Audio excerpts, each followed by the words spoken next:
2堂礼拜在1分钟后开始。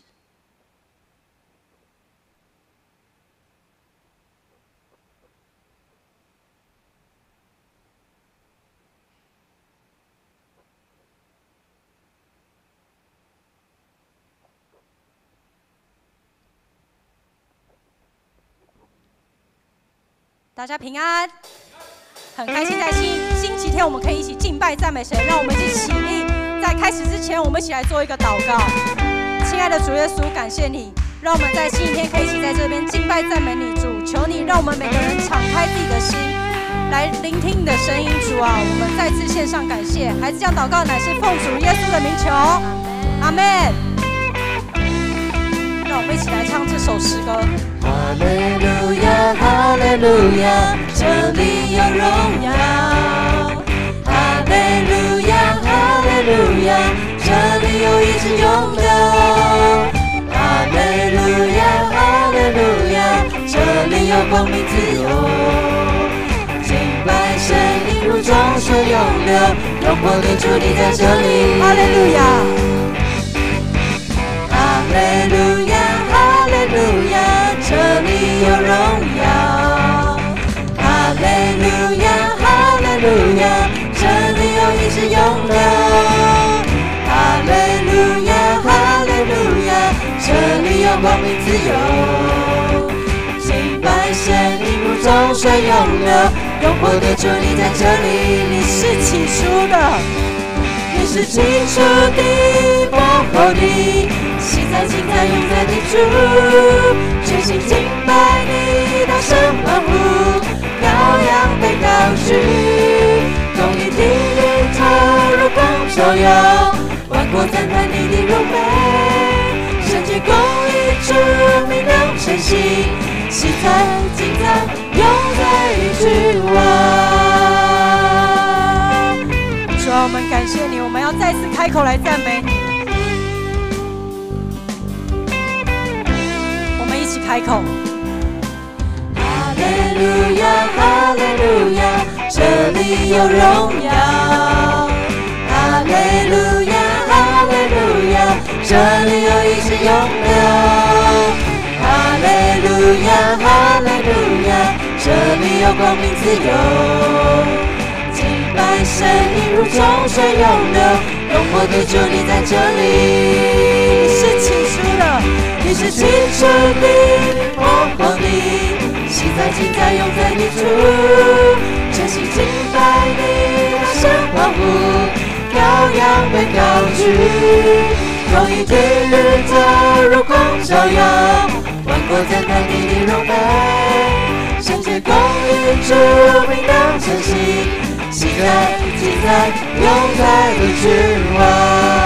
再次，你是起初的，你是起初的，幕后的，昔在今在永在的主，全心敬拜你，大声欢呼，羔羊被高举，公义的日头如光照耀，万国赞叹你的荣美，圣洁公义主名能承行，昔在今在永在的君，昔在今在永在的君，昔在今在永在的君王。我们不停止赞美。我们一起拍手来赞美。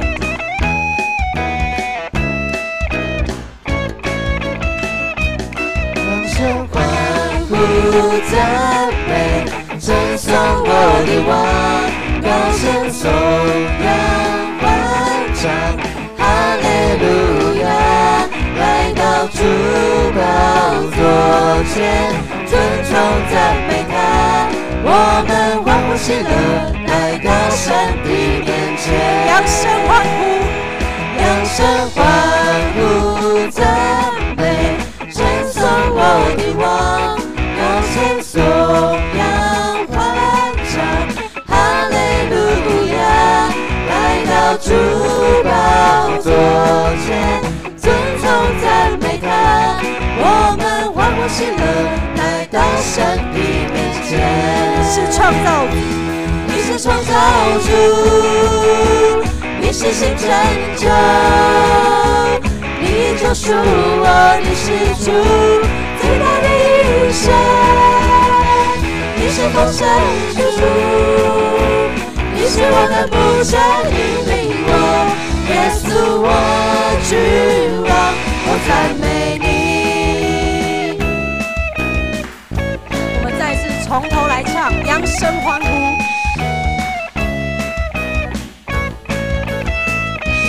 扬声欢呼赞美，称颂我的王，高声颂扬欢唱，哈利路亚！来到主宝座前，尊崇赞美他，我们欢呼喜乐，来到神的面前。我们一起大声来宣告：你是创造主，你是新拯救，你救赎我，你是主最大的医生，你是丰盛之主，你是我的牧者，引领我，耶稣我君王，我赞美你。你是创造主，你是创造主，你是新拯救，你救赎我，你是主最大的医生，你是丰盛之主，你是我的牧者，引领我，耶稣我君王，我赞美你。你是创造主，你是新拯救，你救赎我，你是主最大的医生，你是丰盛之主，你是我的牧者，引领我，耶稣我君王，我赞美你。让我们一起来做一个祷告。亲爱的主耶稣，感谢你成为我们的救主，你是我们心灵软弱的安慰者，是我们伤心难耐时的医治者，更是那即便统管一切，却从不轻看我们，有着美好计划与慈爱，施恩典在我们每个人身上的神。主啊，你看见我们的软弱及不完美，却从不撇弃，而是一次次用力的爱我们，并赐下丰盛的恩典与盼望。主，我们渴望一生紧紧跟随你，渴望你的同在，使我们走在这充满挑战与艰苦的人生路时，依然不忘紧紧抓住你，知道你是所有万物的头，我们唯一的拯救。孩子这样祷告，乃是奉主耶稣的名求，阿们。让我们用祷告的心一起来唱这首歌。我向你唱首爱的歌，每天每一夜宣扬你恩典与怜悯，让世界知道你拯救我，擦去我羞愧过去，赐给我新生命。主，我永远不离开你，唯有你是我避难所。你的圣灵居住在我心，一生要紧紧跟随你。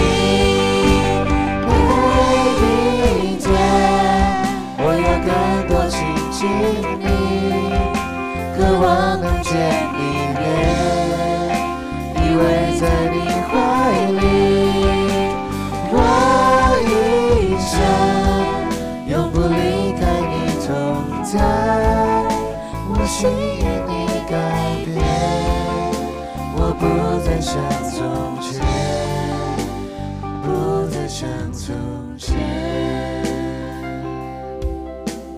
主啊，感谢你，因为有你，我们不再像从前，我们的心要因你而改变。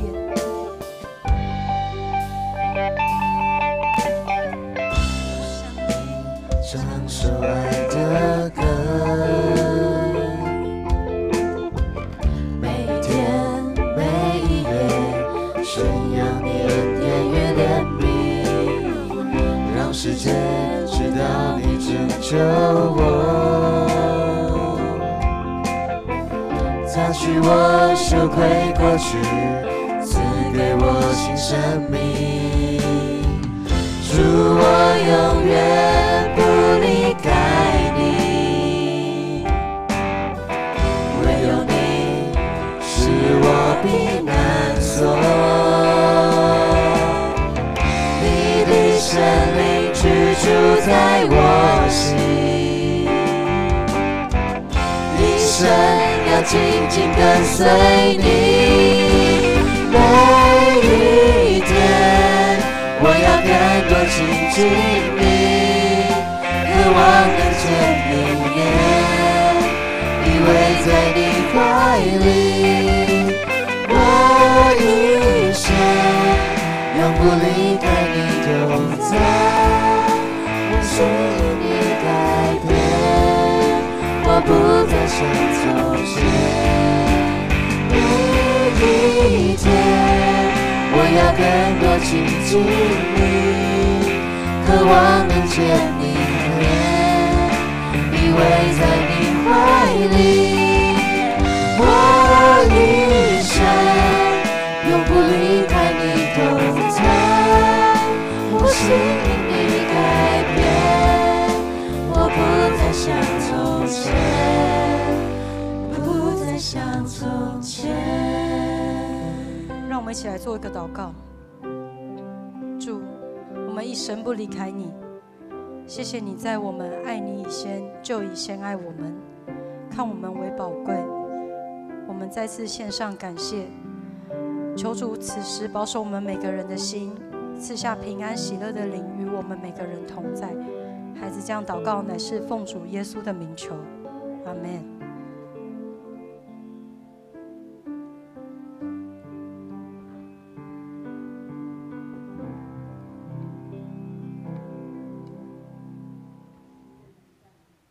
用使徒信经，用那个新生命、新的诫命来告白我们的信仰。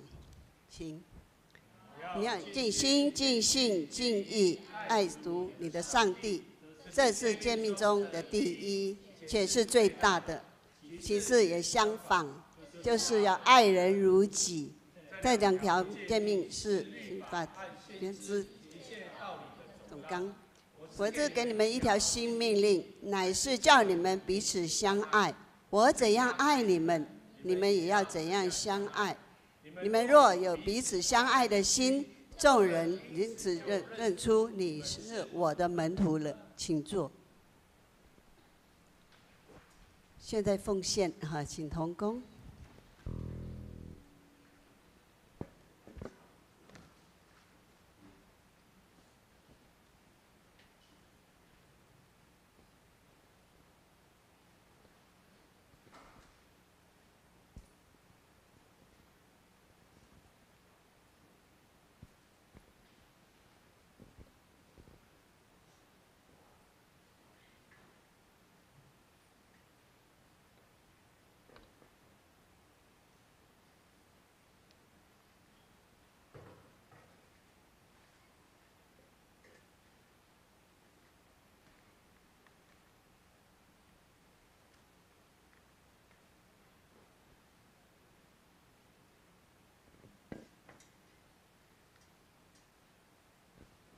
我们一起来祷告。爱我们的阿爸父神，我们感谢赞美你，谢谢你应允我们。你要以我们的赞美为你的宝座，我们敬拜你。你是昔在、今在、永在的全能者，你创造了万物，万物因你的旨意被创造而有的。我们的主，我们的神，你是配得荣耀、尊贵、权柄的，一切荣耀都归于你。谢谢你的应允，你的话告诉我们，要给我们就必给你们的，并且用十足的升斗，连摇带按，上尖下流的倒在你们怀里，因为你们用什么量器量给人，就必用什么量器量给你们。我们相信，在仓房里并手中所办的一切事上，你所命定的福必临到，扩张我们的境界，按着天父的丰盛赏赐的恩典。谢谢你赐下爱子耶稣基督，洗清我们一切的罪，又赐下圣灵保惠师带领我们走在你为我们预备的道路上，帮助我们所行的一切事上都荣耀你。谢谢你，我们一起用主教导我们的主祷文一起祷告说：我们在天上的父，愿人都尊你的名为圣，愿你的国降临，愿你的旨意行在地上，如同行在天上。我们日用的饮食，今日赐给我们，免我们的债，如同我们免了人的债，不叫我们遇见试探，救我们脱离凶恶。因为国度、权柄、荣耀，全是你的，直到永远。阿们。报告，今天报告那个有我们教会周报吗？在手上，好，我们翻开教会消息。本主日新竹圣经学院奉献主日，请为学员的工作关心事奉献。感谢南港教会黄国通牧师正道分享，愿神赐福。一节牧师受派到南港教会请安募款。好，那我们再看第3。请各位团契会长将第4季的10月到12月团契内容以服事排班以本主日交给干事会诊。第4项，11月12举行音乐见证福音主日，由坚城教会担网，并搭配兄弟姐妹见证分享，一起将上帝所当得的荣耀归给他。有意在盛会分享见证者，请在本月底向牧师或团长庭一执事报名。那团契消息和奉献明细，我们再自己看。那个奉献明细如果有错误，请跟我们干事再报告一下，纠正回来。那今天我们要今天的经文，在诗篇，旧约诗篇99章1到5节，和以赛亚书在旧约41章14到16节，那还有新约彼得前书1章15到16节。好，那我们一起来攻读今天的经文。诗篇99篇第1到第5节，我们一起来攻读。耶和华作主，万民当战斗。他坐在基路伯上，地当动摇。在锡安为大，他超乎万民之上。他们当称赞他大而可为的名，他本为圣。王有能力，喜爱公平，坚立公正，在雅各中施行公平和公义。你们当尊崇耶和华我们的神，在他脚凳前下拜，他本为圣。以赛亚书41章14到16节，14节，请一起读。你这从雅各和你们以色列人，不要害怕。耶和华说：我必帮助你，你的救赎主就是以色列的圣者。看哪，我已使你成为快使打粮的新器具。你要把山林打得粉碎，使冈林如同糠皮。你要把它剥扬，风要吹去，旋风要把它刮散。你倒要以耶和华为喜乐，以色列的圣者为夸耀。新约彼得前书1章15到16节。那召你们的即是圣洁，你们在一切所行的事上也要圣洁，因为经上记载说，你们要圣洁，因为我是圣洁的。今天讲到题目是神圣又圣洁的上帝。我们请黄国道牧师。谢谢。好，谢谢。各位弟兄姐妹，大家平安。很高兴能够来到我们的教会来分享上帝的话语。我先自我介绍一下哈。我跟一节牧师的关系哈，我的人生呢有很多的一些恰巧。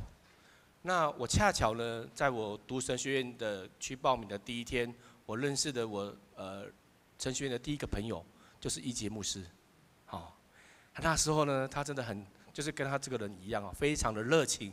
我跟他第一次认识，讲到后来，我觉得我们好像认识了一辈子了。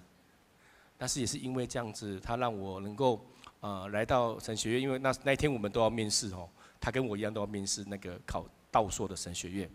然后呢，我们就两个人他就介绍了那个台湾神学院让我认识，他比我还熟，因为之前志梅牧师已经在那边读了，他之前就陪着志梅牧师，所以我跟一些牧师的关系很好，我也常常来到你们的教会，每次来到这边看到你们的礼拜堂，我觉得哇，好棒哦！什么时候可以让我在这边讲道？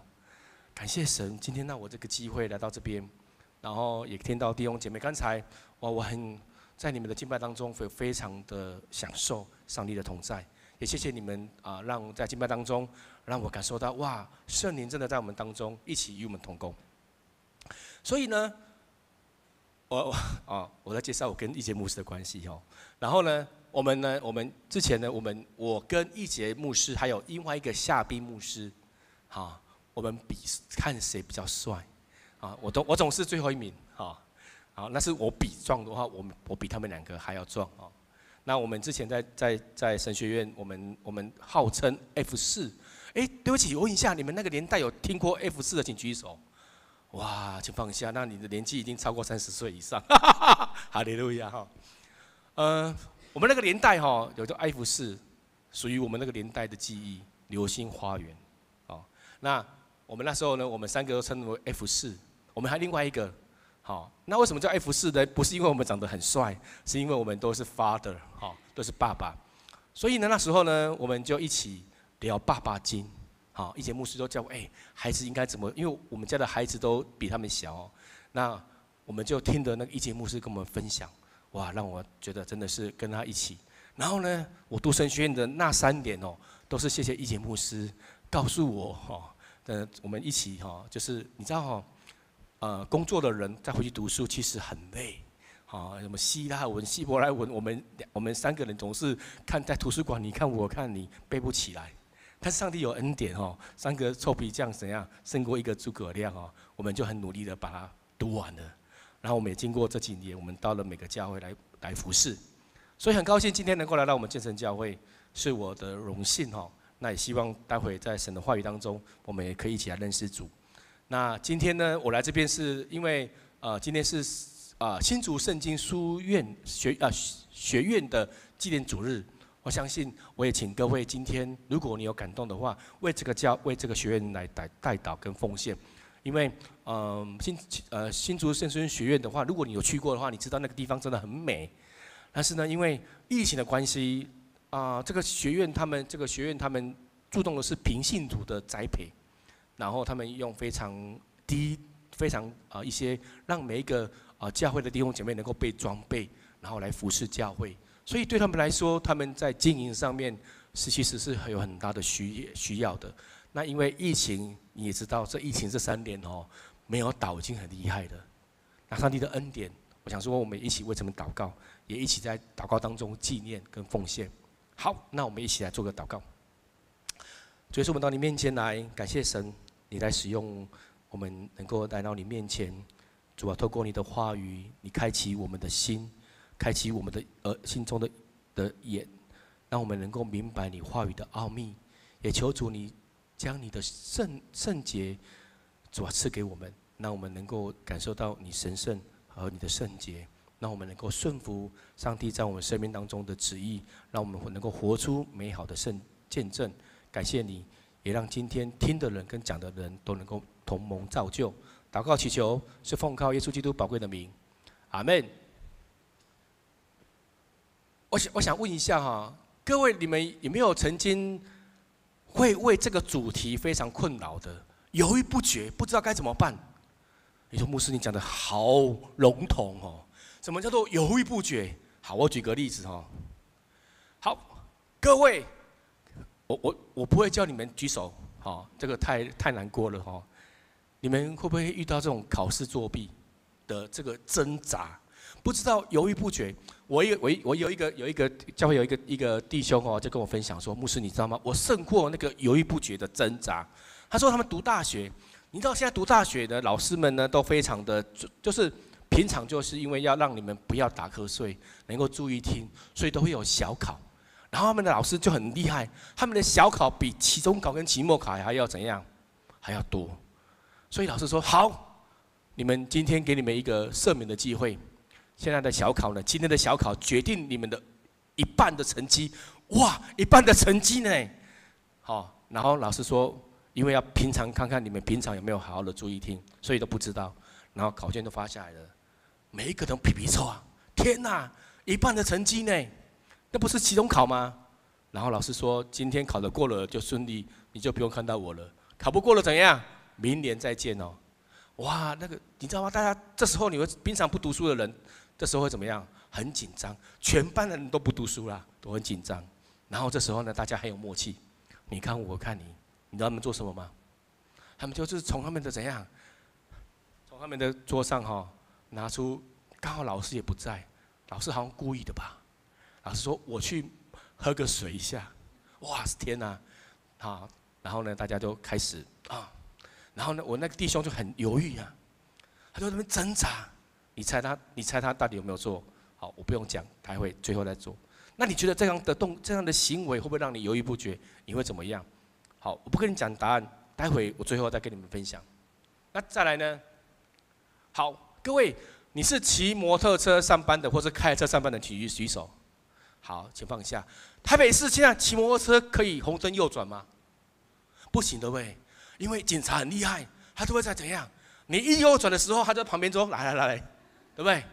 哇，那个现在几月？现在刚好快9月了哈。11月的时候，大家注意一点，因为业绩怎么样，要赶快补好。然后呢，我们有一个弟兄，他说有一天呢，你知道哈，我们今年是不是很多连续假期？4天，对不对？好，接下来还有一个连续假期是什么节？中秋节。你知道那个上班族呢，只要过个连续假期之后，他们的上班的第一天会怎么样？塞车，就会非常的有 blue day， 就是很觉得那天哇，所以你看那 7 都要怎么样？咖啡买1送1，什么时代的为了庆祝开工要买1送1，所以你就知道大家都非常的上班的第一天都很犹豫啊。好，那天刚好骑摩托车。那骑摩托车呢？他刚好呢，他们公司就是有红灯右转的旁边就到了。现在公司都会，你们公司有打卡吗？有吗？还是说我们都是怎样？叫做什么？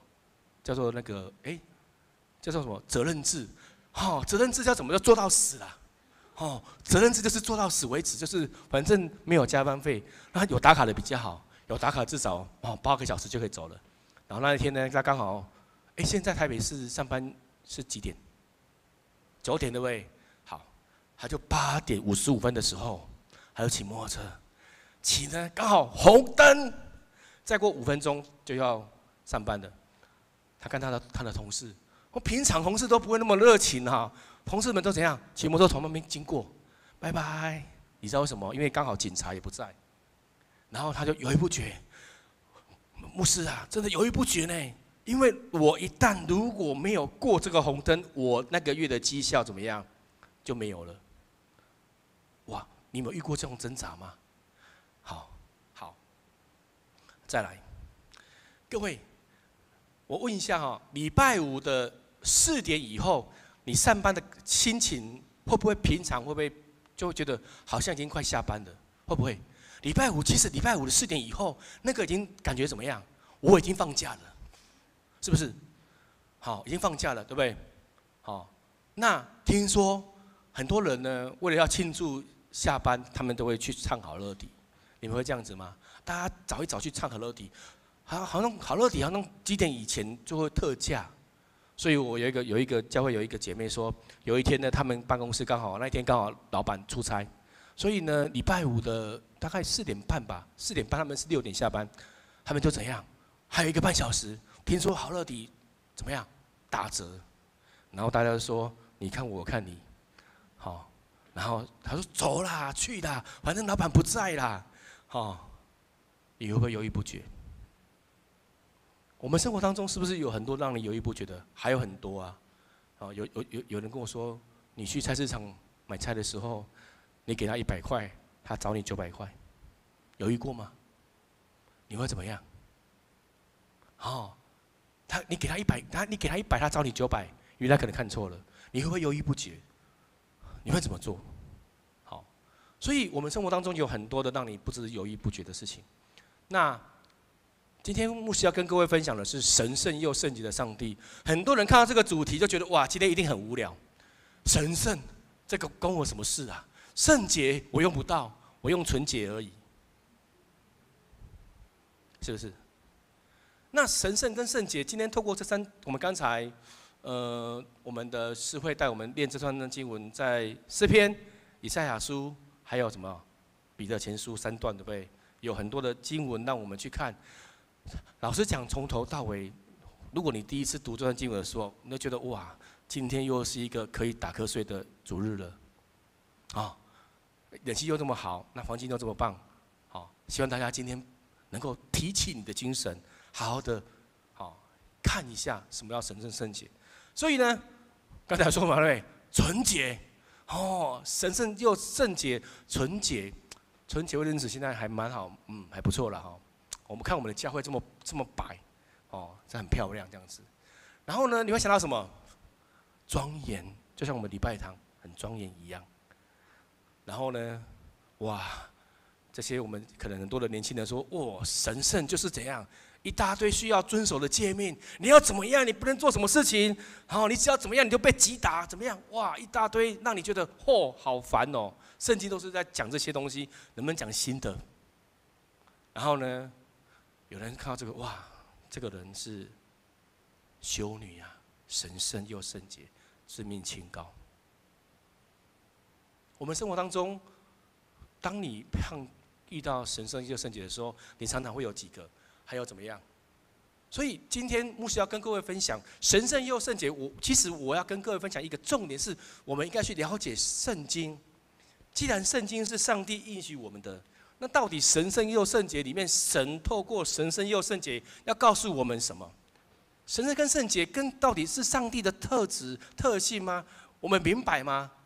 其实圣经对我来说，对不起，我先悔改哈，圣经拿错了。圣经其实上帝要跟我们讲，所以透过圣经，我们可以思想从这个神圣跟圣洁里面，因为圣经是神在对我们说话，阿们吗？圣经是真理，所以当你看见圣经的时候，神的话语，他说他盼望我们过一个神圣又圣洁的生活的时候，到底上帝的心意是什么？上帝期待我们活出一个怎么样的人生？是犹豫不决吗？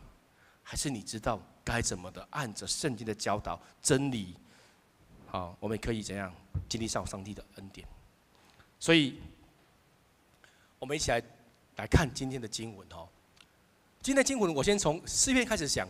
诗篇呢，刚才说上主掌权。对不起，我是看的是现代中文译本，因为现代中文译本，因为我们的教会，因为现代中文译本比较清楚，比较不用让你在想，我用现代中文译本。他说上主掌权，万民怎样站立？他坐在基路伯的宝座上，大地震动。好，各位这边讲到一个基路伯，我们看到投影片哦。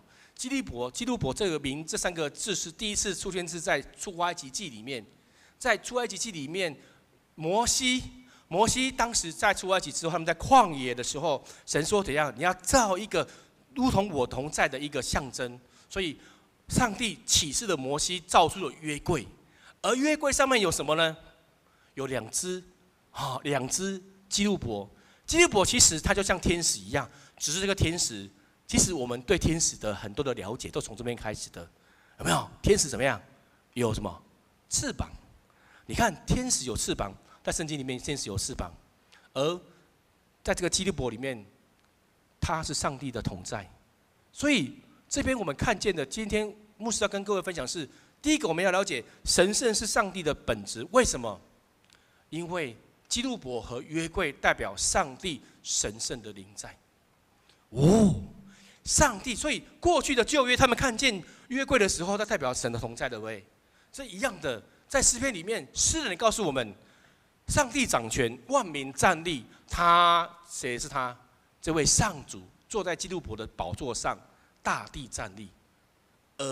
所以我们应该明白，我的 PPT 好 OK， 然后再来，对不起，我的 PPT 哪边才是对的？对不起好，太灵敏了哈。好，谢谢。刚才台语礼拜的时候，我一直按错，上面的 PPT 的人应该很气我。好，他说怎样？再来他看见为什么呢？他说万民要颂赞他伟大尊严的名，他神圣庄严，要颂赞上主我们的上帝，要在他的宝座前敬拜他神圣庄严。各位，我要问各位，你看到这句话，这段经文里面，你看到有哪个句是重复出现的？我已经讲得很清楚，看到没有？我还用颜色呢。神圣怎样？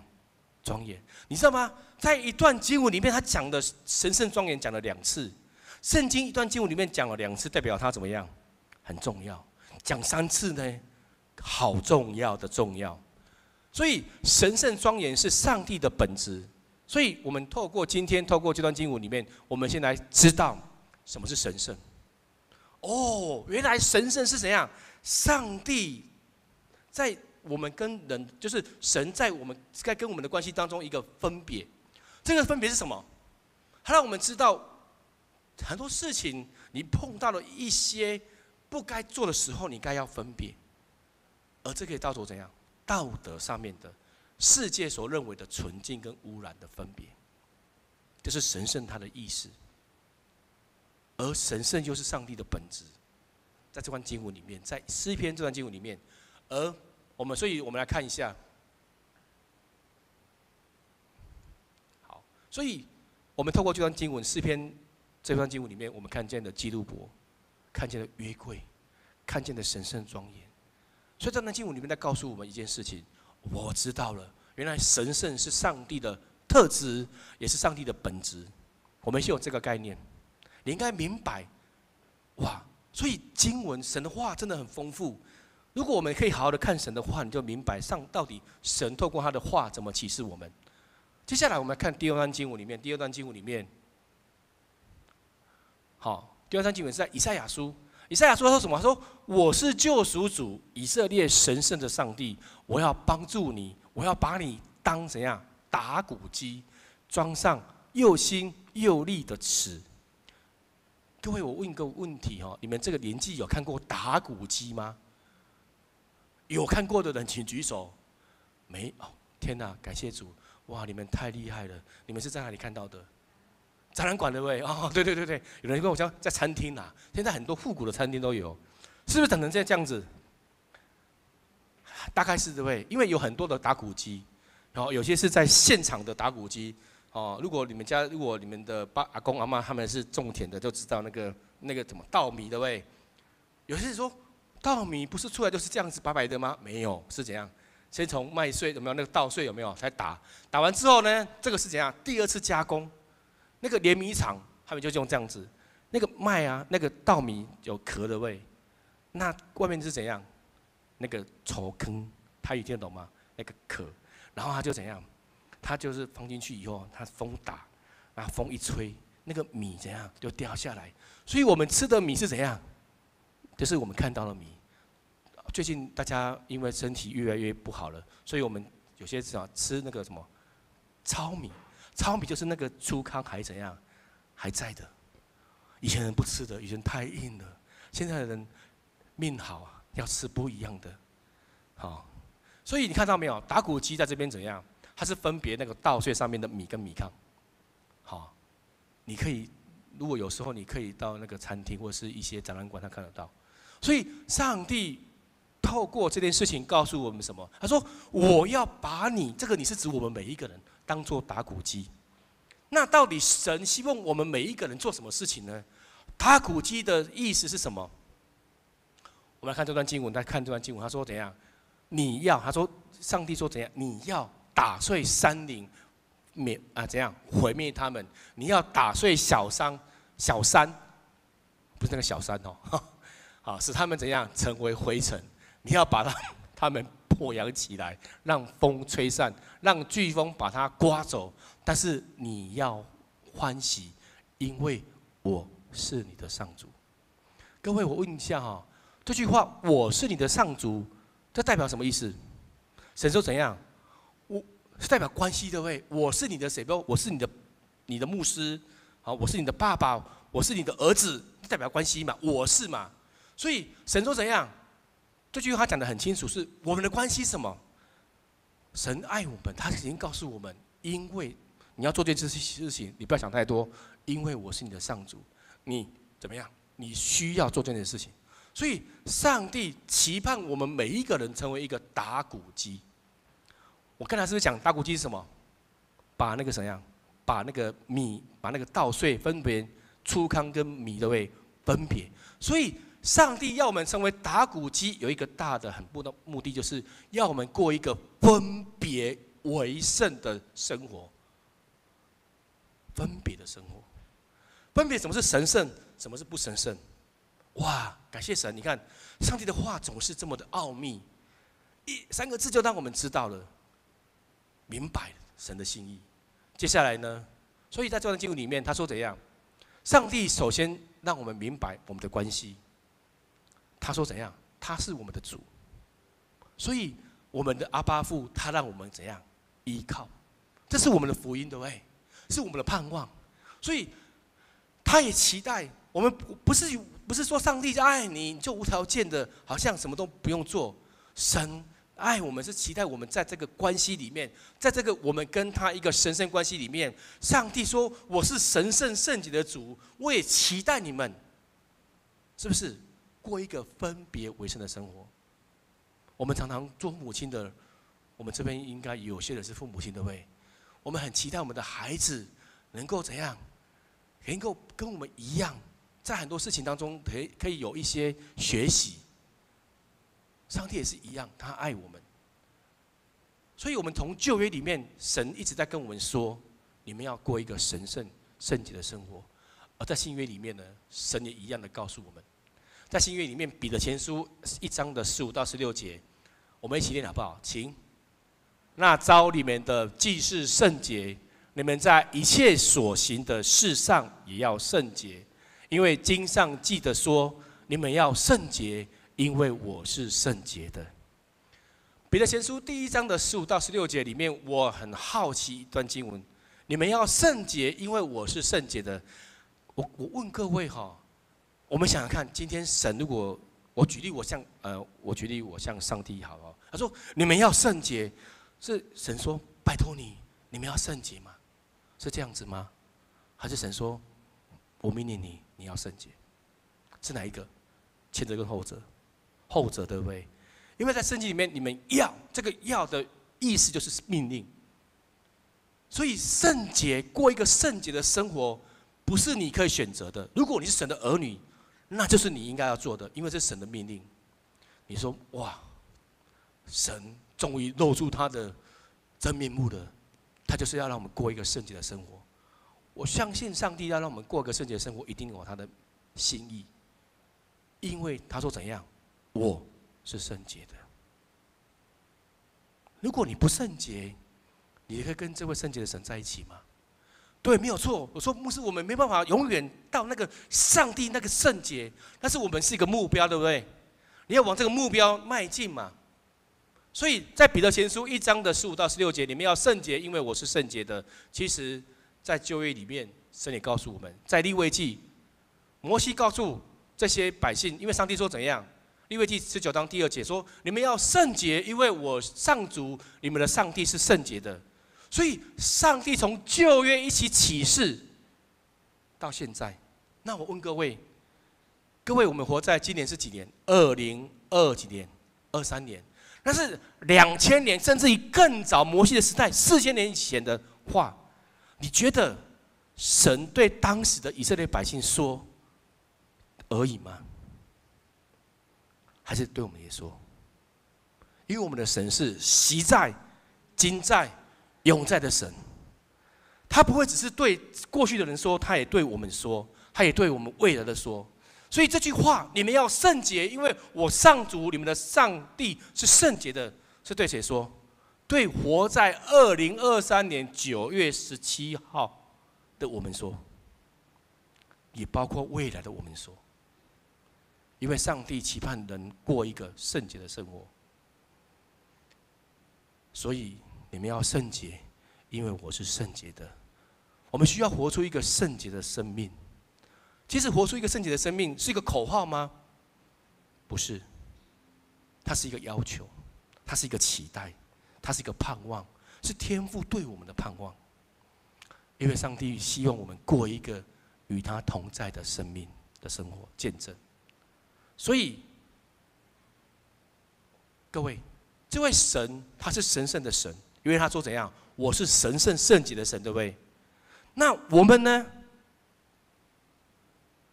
我们是谁的儿女？上帝的儿女，对不对？有人怀疑吗？千万不要怀疑，你千万不要怀疑你是神的儿女。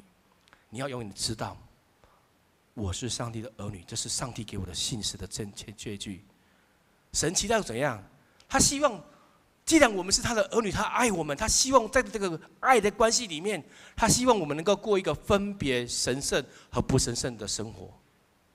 这是上帝的要求、期待跟盼望。你说牧师到底是哪一个啦？都有。如果我想要求，很多人说：“哦，这个神真的霸道。”但是我们的神，他的要求一定有他的心意在。阿们吗？所以我们需要在世界里面靠神过一个圣洁的生活。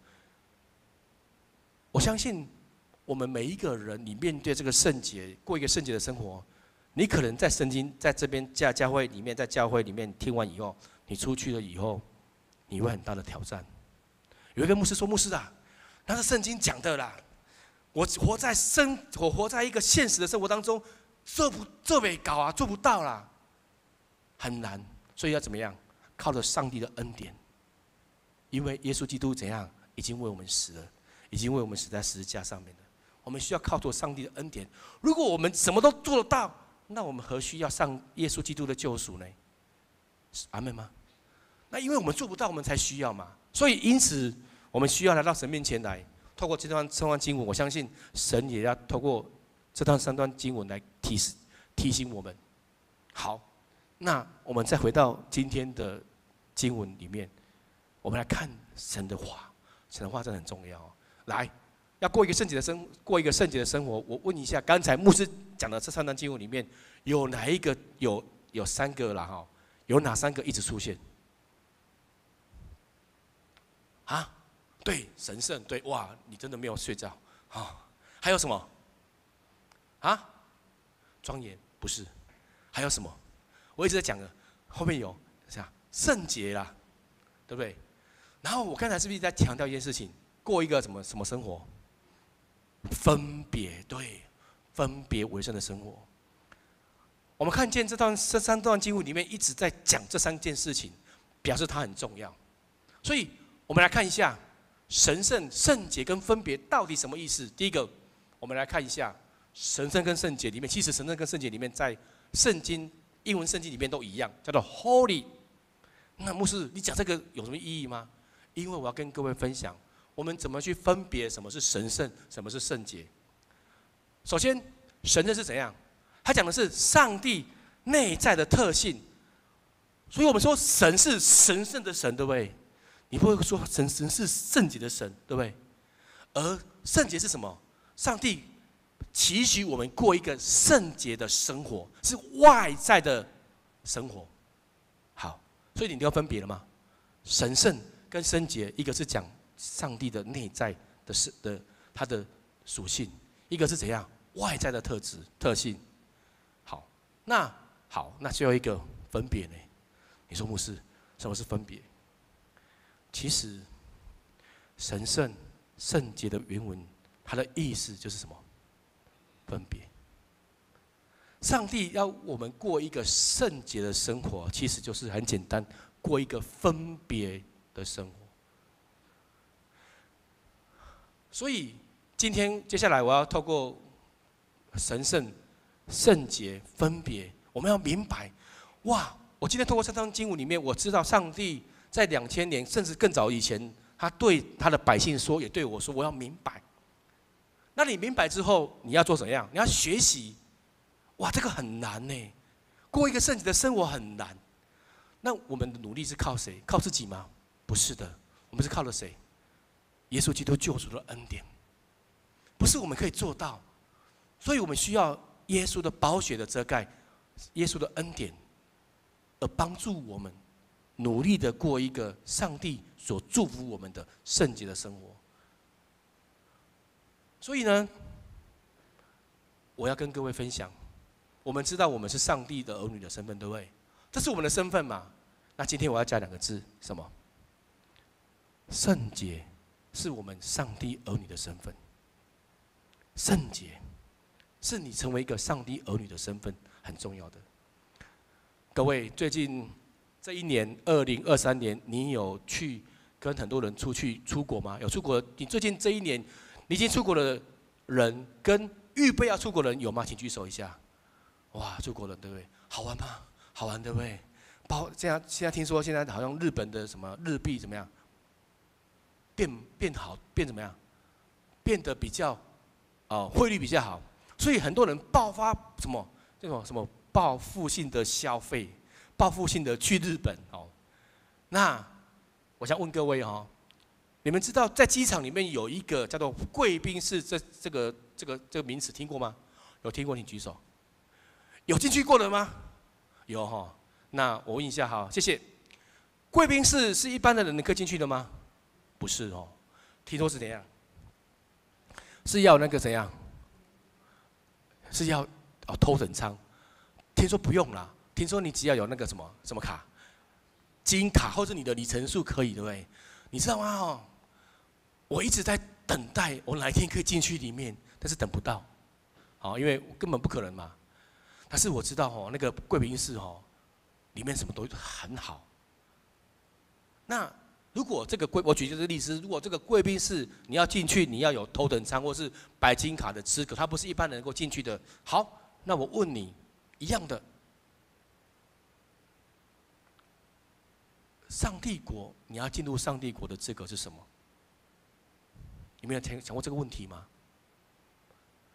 圣经有说嘛，那个门是怎样窄的，所以像我这种身材，可能没办法进去。我要怎样？还好，不是这个问题哦。你有没有想过这个问题？我要进到上帝国的资格是什么？啊？要减肥，对，要减肥。但是我相信神应该，对，帮助我哈。对，上帝国的资格是什么？圣洁。是的，因为他说怎样？我是神圣圣洁的主，你们要进去，你们要圣洁。感谢神，我们都可以进到上帝国，因为我们成为神的儿女，我们受洗的成为基督徒，那是我们的盼望。但是盼望当中，你要明白那个资格是什么，不要等到进去以后，原来有这个资格哦。所以，既然进入到上帝国的资格是圣洁，因为圣洁是我们成为神儿女的身份，这个很重要。而圣洁是什么？什么生活？我们一起练什么生活？过一个分别为圣的生活。好，各位看到这张图，你看到什么？一张白纸，然后有一个黑点。我本来是想要拿一张 A4 纸啊，但是大家今天我发现哦，每个教会都很奇怪，就是前面第3排已经没有人坐，后面坐很多人。好，所以这样子，如果这样子我写的话，你们也看不到，所以我怎样？我干脆就怎样，用投影片，一个什么点？黑点，你感觉怎么样？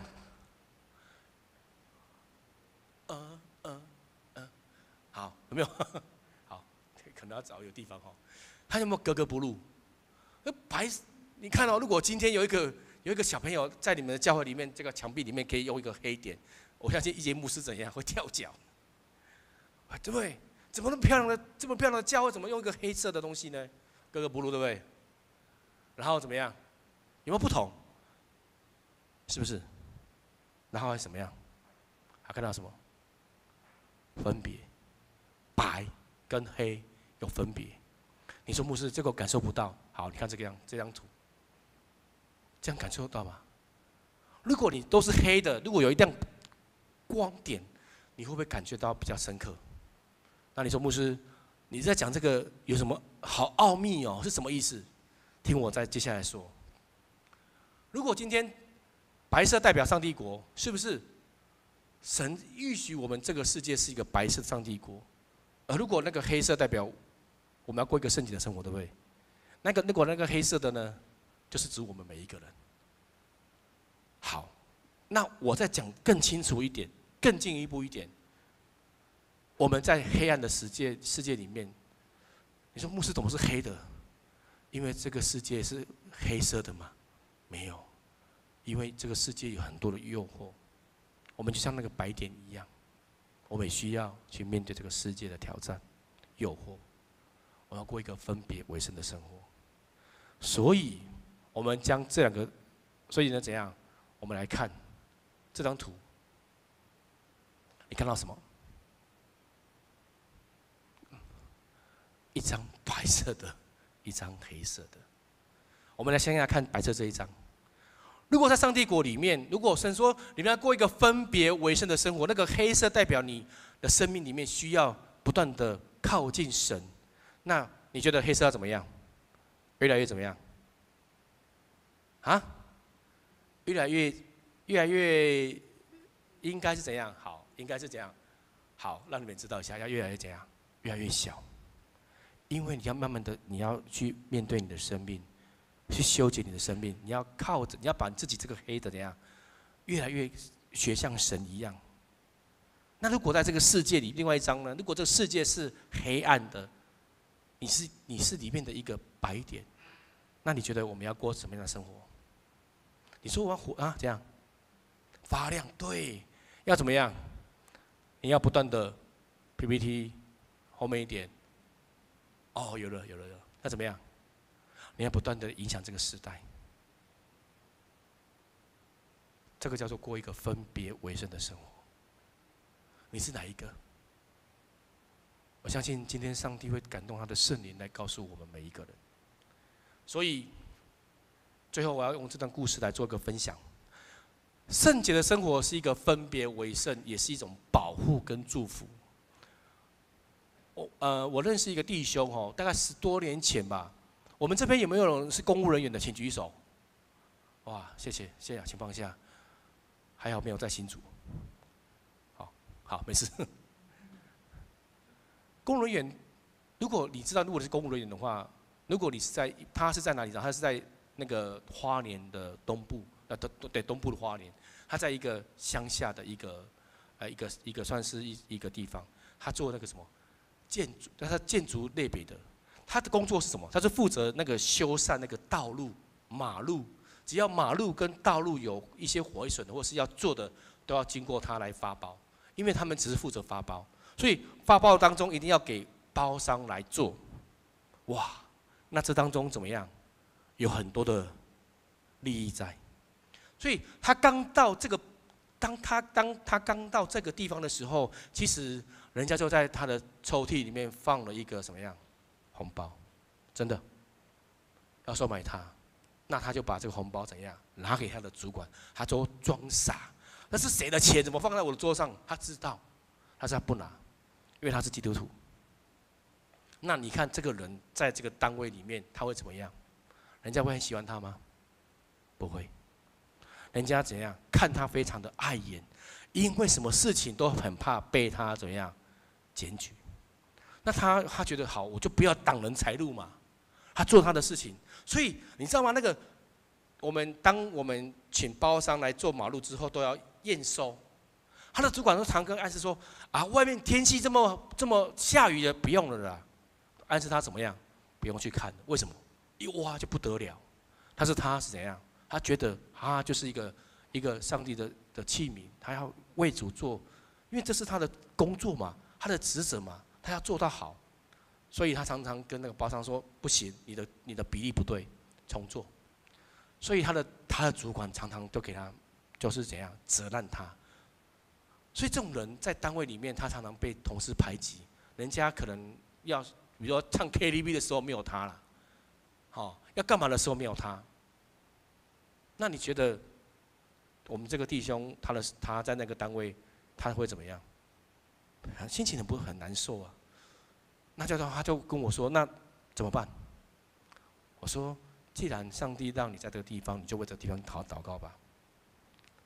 即便你现在过得非常的辛苦，但是我相信上帝有他的时刻。果然不久，过了大概半年之后吧，他们单位就来了，那个不是政风处啦，是调查局。你们知道吗？公务人员是调查局在那个的，然后调查局的来就是要把他们公司、他们单位的人都请去喝咖啡泡茶。你觉得好吗？当然不好。然后呢，那个后来他们调查完以后，就移送到法院给检察官来审。检察官看到他，就觉得很奇怪。你们的单位几乎80%的人都怎样？都有拿回扣，都有拿红包，为什么你没有？因为根本没有他签名的记录。你懂为什么？没有他任何的记录，也没有他违背的一些公文的东西都没有。这时候检察官看到他，就问他一件事情。他说：“你是不是基督徒？”他就点头。你知道吗？当检察官问他是不是基督徒的时候，他的内心里面，他的内心里面，他感觉到上帝怎样在对他说话，因为神知道，因着他分别为圣的生活，他是被保护的。虽然他可能遇到真的，你知道那个同事比他晚来的都比他升职了，他就是没办法升，因为他的考绩永远是什么等？乙等，不敢打丙等。你知道是不敢打丙等吗？打丙等，因为他很努力啊，但是不会打他甲等。上帝是信实的，当你过一个圣洁分别生活的时候，神就成为他的保护。之后，上帝更是祝福他，把他过去所损失的都补回来。所以弟兄姐妹，刚才我们有讲这3个例子，对不对？我一直没有跟你讲到底要或不要，该怎么样。听完信息以后，你们知道吧？我们应该怎么做选择？大家都明白了，因为神怎样，神盼望我们过一个圣洁、分别为圣的生活，这是上帝期待我们的。今天的信息里面，我们要活出上帝的榜样，所以我们可不可以待会？所以最后我要请各位来念这段经文，《彼得前书》1章16节，我们一起念好不好？请，你们要圣洁，因为我是圣洁的。再一次，你们要圣洁，因为我是圣洁的。所以弟兄姐妹们，今天上帝透过这边的信息在对我们说话。上帝希望我们身为他的儿女，我们有一个尊贵的身份，而且这个尊贵的身份里面是圣洁，是上帝儿女的身份。盼望我们今天，我们能够一起的来面对我们的生命。不管你现在是学生，不管你现在是在工作、在家庭，不管你在哪个地方，让我们过一个分别为圣的生活，活出一个复兴的生命，好吧？我们一起起立，我们请敬拜团来带我们做这首诗歌。我们一起来唱这首诗歌。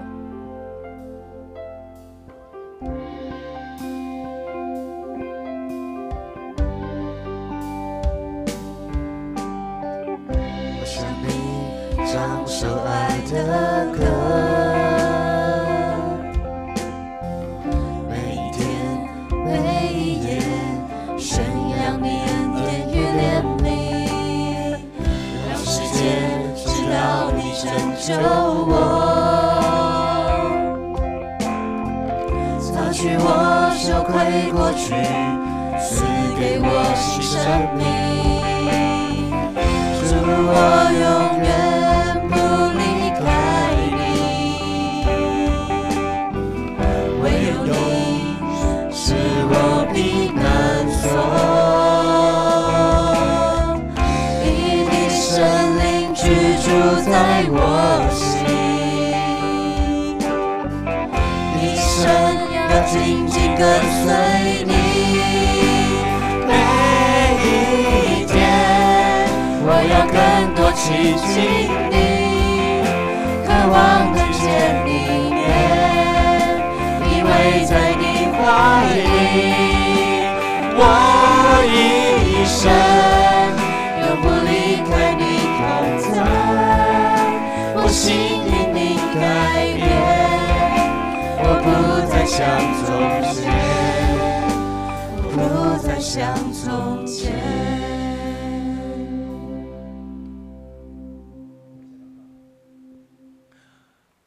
主耶稣，是的，你说我们要每一天更多的与你亲近，也更多的渴望在你的爱里。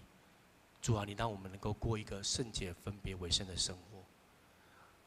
求主你今天来启示我们在你面前的每一个儿女们，你所爱的儿女们，让我们在今天的信息当中，将圣洁过一个分别为圣的生活，让这句话进到我的生命里面，成为我的帮助，成为力量，也成为我的保护。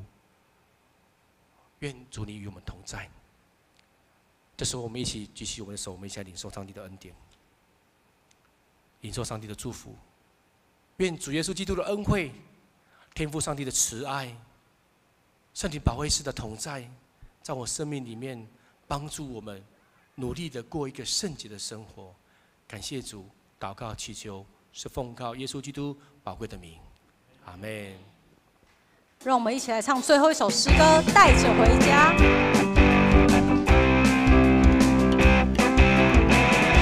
我们一起拍手。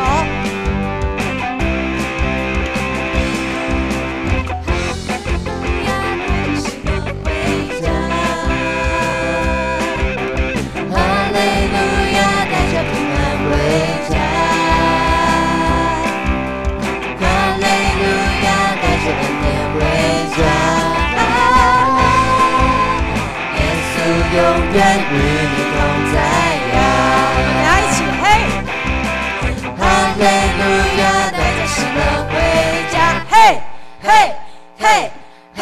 哈利路亚，带着平安回家！嘿，嘿，嘿，嘿！哈利路亚，带着恩典回家！你是我最爱的父爸爸！一起大声唱哈利路亚！哈利路亚，哈利路亚，哈利路亚，哈利路亚，哈利路亚，哈利路亚，哈利路亚，哈利路亚。2堂礼拜到这边结束，大家可以互相请安。